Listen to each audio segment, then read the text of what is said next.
Peg and everyone. I'm going to read from my book that came out this past year, Her Mouth a Souvenir. Before though, read on the theme, I'm going to read a brand new poem. Always a dubious announcement. Okay. You make things appear. You make things appear to have solidity and weight in films. The smiling man holds a jar with a mouse in it, and the jar appears heavy, as if he is holding something real. You make touching seem real. Before you say, touching and holding was written out of the story because it was too hard to render convincingly. But now a smiling man holds a jar with a mouse in it, and he holds a woman. They hold each other, and their touch seems real. When we kissed, you bit my lower lip just enough that when you walked away, I could still feel it sting. Such touch is hard to render convincingly unless it's real. You had me convinced. I felt you had weight and solidity. But feelings are hard to hold, so you held off on feeling, even as you kept appearing. When we kissed and you held me, it felt like a film, but it was real, so you wrote me out of the story.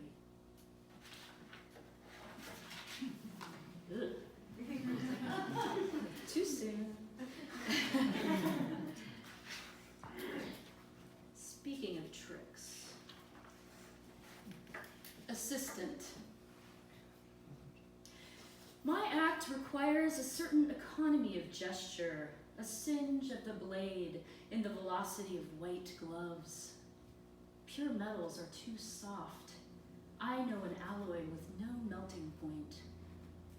I have mastered a calliope of nicks. My scars, so precise they glow in the spotlight. My assistant purrs like a torch singer in her sheath of mauve charmeuse. She pins a bloom behind her ear and smiles for you as I strap her to the wheel, painted outline of her body.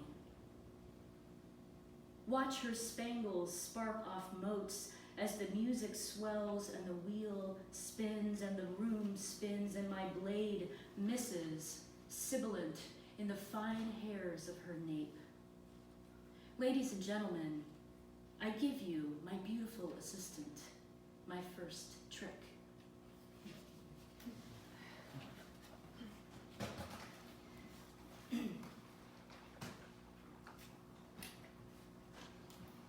So far gone. I don't know anything about the speed of sound, except that subsonic and supersonic sound like garage rock.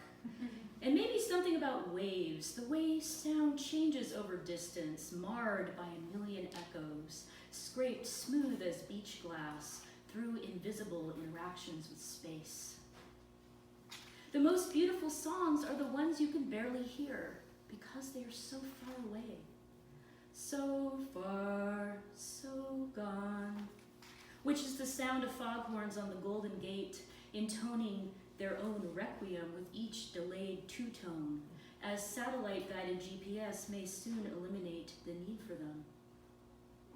I wonder what interval that is in music theory, which I flunked freshman year. Foghorns, Golden Gate with light traffic noise is a sound effect you can buy online. And it's weird to hear it at the bus stop on a morning with perfect skies, everyone looking around to see whose phone that is. We are lonely. Even the foghorn itself is now automated. A laser beam shot out to sea, a sensor that talks to a computer like most people. The sound of the foghorn is determined by the landscape through which it must travel, often overwhelming in extreme close-up, though dear when heard from far away.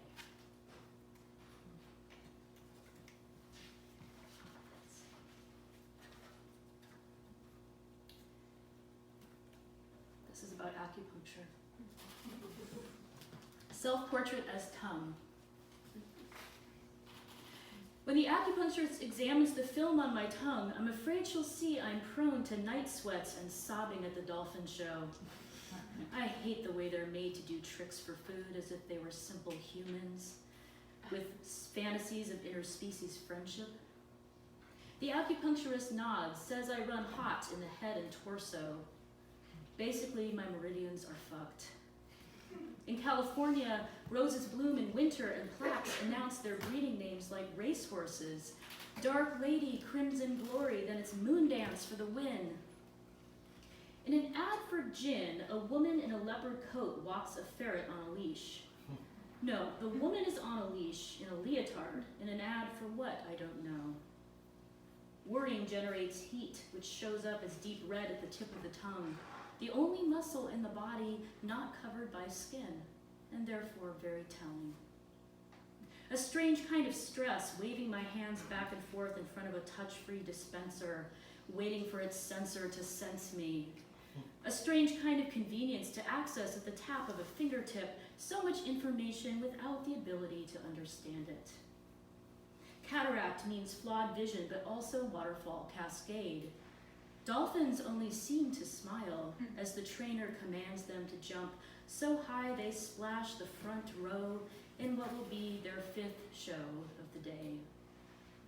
They can think of the future, but can they also choose not to? The audience erupts in applause. I stick out my tongue and say, ah. And I have just one more.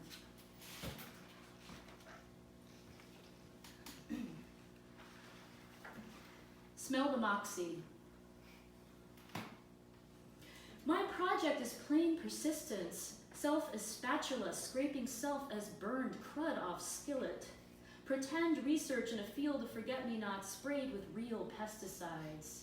Grief that never gets past bargaining. The whole what if and if only. Elaborate mazes out of wet cardboard. A little cologne for the armpits. We're talking real Band-Aid solutions here. A jerry-rigged screen door on a sagging front porch where a man with a shotgun across his knees is sleeping. An outboard motor that starts up about every umpteenth yank, but only when you choke it. I have this habit of breaking keys off in locks. Drawer knobs come off in my hands. Slobber dries on my thighs. When I say doing okay, I mean an ongoing white knuckling. When I ask how you are, I hear furnace, then praxis, think wax, expats, and other kinds of justice tell you can't, have to walk my hair and wash the dog, key my own car, then drive it through a wall. Pennies over my eyes and still this throb in my trousers. Not a pretty place. Left to my own devices, I play until they break.